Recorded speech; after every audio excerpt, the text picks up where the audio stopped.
Kabur aja dulu. Ini apaan sih ini? Orang pada kenapa dah? Apakah hidup di Indonesia tercinta ini sudah ngebosenin ini? Maksud gue mereka yang pada pindah-pindah ke luar negeri sebenarnya emang benar-benar paham risikonya gak sih? Atau cuma ikut-ikutan tren aja? Sebenarnya memang di Indonesia ini agak-agak lain ya kalau dilihat-lihat. Apalagi dengan hadirnya tren kabur aja dulu ini, emang sebenarnya relate banget dengan situasi sekarang ini, di mana nyari kerja sulit, dan kalaupun dapat, tekanan kerjanya tuh gede banget, dan seringkali ya juga berbanding terbalik dengan apa yang kita bakal dapetin. Belum lagi standar hidup masyarakat perkotaan dan masyarakat perdesaan sekarang ini tuh udah jauh-jauh berbeda dan berubah. Contohnya adalah seperti tren gak apa-apa gak nikah, kerja sampai mati. What? Separah itu kah? Dan tentu saja, apakah ini nyambung ke kabur aja dulu? Iya jelas nyambung. Masyarakat khususnya anak muda sekarang yang dihadapkan dengan berbagai tekanan, mulai dari umur segini harus punya ini itu, dan kalau mau sama si itu harus punya ini itu juga. Kayaknya untuk mewujudkan semua hal itu, di negara yang maksimal UMR-nya cuma 5 juta, kayaknya bakalan susah juga sih. Tapi balik lagi, pertanyaan gua, memang semua dinamika masalah yang ada di Indonesia saat ini emang udah sangat-sangatlah rumit. Tapi apakah dengan kabur-kaburan ke luar negeri kayak gini, hidup lu bakal jadi lebih layak atau sesuai ekspektasi lu? Atau justru malah sebaliknya? Mari kita bahas.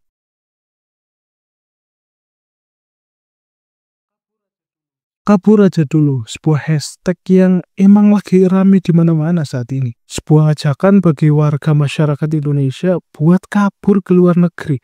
Demi apa? Demi kehidupan yang katanya lebih baik. Makin di sini gaya hidup masyarakat tuh makin absurd aja dan sulit dicerna pakai akal sehat. Jujur aja gue juga jadi kepengen buat kabur juga dan pindah ke Jepang gitu. Atau negara lain yang mungkin lebih ngotak dalam banyak hal. Gimana enggak coba? Miris banget lihat kenyataan di sekitar kita. Orang-orang dari kelas atas ke atas justru memilih buat hidup lebih hemat atau biasa aja dan lebih sederhana atau lebih fokus ke investasi jangka panjang.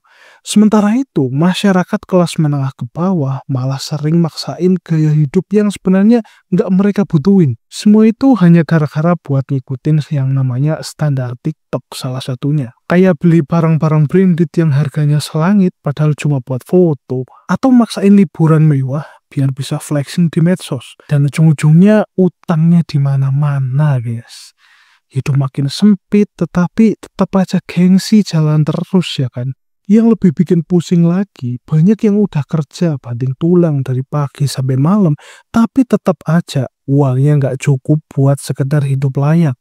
Harga kebutuhan pokok yang makin kesini makin naik terus, sementara gaji ya segitu-segitu aja sih. Pajak juga makin gila-gilaan, dan lapangan pekerjaan juga makin kesini makin gak ada guys. Banyak orang yang akhirnya memilih buat menyerah, dan mulai cari-cari celah buat pindah ke luar negeri.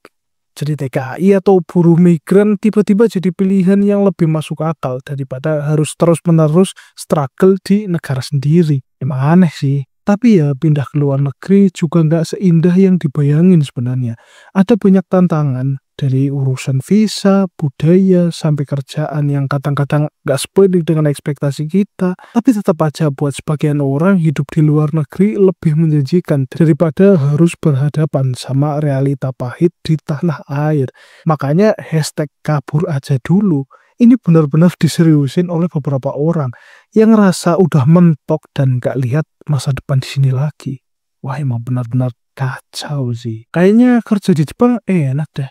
Jadi apakah kabur ke luar negeri itu adalah solusi? Ngelihat fenomena unik dan gak ngotak ini membuat gua berpikir, apa sih yang sebenarnya terjadi? Gak bisa dipungkiri lagi memang mencari kerja di Indonesia itu sekarang ini sangat-sangatlah sulit teman-teman. Hal ini bisa terjadi karena beberapa sebab-sebab yang emang nyata banget. Seperti jumlah lulusan baru setiap tahunnya itu sangatlah tinggi. Sementara jumlah lapangan pekerjaan yang tersedia itu nggak cukup banyak buat menampung semua itu. Sehingga hal ini membuat persaingan semakin ketat, terutama untuk pekerjaan di sektor formal. Banyaknya lulusan perguruan tinggi yang memiliki keterampilan tidak sesuai dengan kebutuhan industri, dan akhirnya Hal ini membuat perusahaan lebih memilih kandidat dengan keterampilan teknis dan pengalaman kerja yang relevan. Sementara banyak pencari kerja hanya mengandalkan ijazah. Belum lagi kebanyakan lowongan kerja tersedia di kota-kota besar seperti Jakarta, Surabaya, Bandung. Dan tentu saja hal ini ngebuat di daerah-daerah lain peluang kerjanya jadi lebih terbatas. Sehingga banyak orang yang terpaksa buat merantau. Gak hanya itu, banyaknya pekerjaan yang menawarkan gaji rendah dibandingkan dengan biaya hidup, terutama di kota besar. Hal ini tentu ngebuat banyak orang mencari kerja yang lebih baik lah, atau bahkan memilih untuk berwirausaha. Tapi terkadang mencari kerja pun sangat sulit, karena saingannya ya bukan cuma orang biasa, tapi juga orang dalam untuk sekarang ini. Bayangin saja, kita udah susah payah berusaha mati-matian demi melamar pekerjaan yang kontraknya nggak seberapa lama itu misalnya. Tahu-tahu harus terpaksa mundur karena kalah saing sama orang dalam. Kalaupun kita misalnya ingin berwirausaha, itu juga ternyata hal ini sangat-sangatlah sulit teman-teman. Bukan sulit memulai atau mendirikan bangunan dan bingung ide usaha apa, tapi ada hal lain yang lebih menyulitkan lagi. Yang pertama, kita dihadapkan dengan masalah perizinan itu sendiri, di mana kita sering banget malah justru dihadapkan dengan situasi di mana kita justru harus muter-muter nggak jelas hanya demi mendapatkan izin berwirausaha dari pemerintah. Belum lagi jika kita dihadapkan dengan oknum-oknum yang suka minta-minta uang agar diperlancar perizinannya. Itu sungguh sangat-sangatlah miris sih menurut gua. Dan tantangan yang kedua, ketika kita ingin berwirausaha adalah premanisme. Tak jarang gitu, belum apa-apa aja kita udah dipalak habis-habisan. Jangankan kita lah, wong sekelas perusahaan asing gitu ya, investor aja bisa sampai boncos dan milih kabur gara-gara premanisme ormas. Itu loh yang suka malak-malak. Nah, apalagi kita yang cuma usaha warung coba.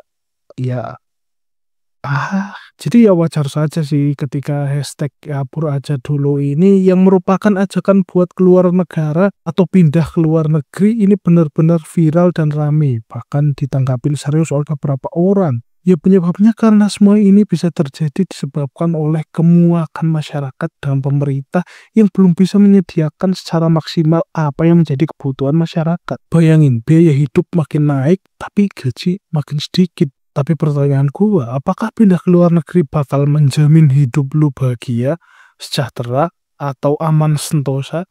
Jelas banget jawabannya belum tentu teman-teman. Karena kabur ke luar negeri itu juga gak bisa asal kabur-kaburan aja. Karena kalau memang kabur ke luar negeri beneran enak, bikin hidup sejahtera atau aman, udah pastilah gak ada yang namanya TKI pada ngeluh, eksploitasi mahasiswa berkedok magang, dan juga perdagangan orang berkedok kerja di luar negeri. Dan gak hanya itu, kenapa ada banyak banget orang Indonesia yang pindah ke luar negeri terus jadi sukses dan ngajak orang-orang buat pindah juga? Ya karena sebenarnya mereka juga terjebak di sana. Enggak, gue cuma bercanda.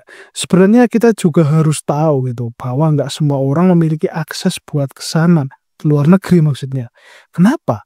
Karena terkendala bahasa, juga terkendala dana kadang-kadang. Ya seperti yang kita tahu, ketika kita pindah ke luar negeri, kita juga harus bisa bahasa negara yang mau kita tuju dong. Karena ya emang faktanya, orang yang pindah ke luar negeri dan sukses itu bukan orang biasa. Mereka-mereka ini adalah orang-orang yang mungkin kebetulan misalnya punya kemampuan tertentu atau bakat apa atau karya apa gitu ya. Tapi karena nggak disupport dan nggak diapresiasi sama pemerintah atau muak dengan sistem birokrasi yang ada sekarang karena sangat-sangatlah ribet. Akhirnya mereka mutusin buat keluar negeri. Dan tentu saja bagi orang-orang seperti kita yang bahasa Inggrisnya aja yes no, pasti bakal sangat-sangatlah sulit.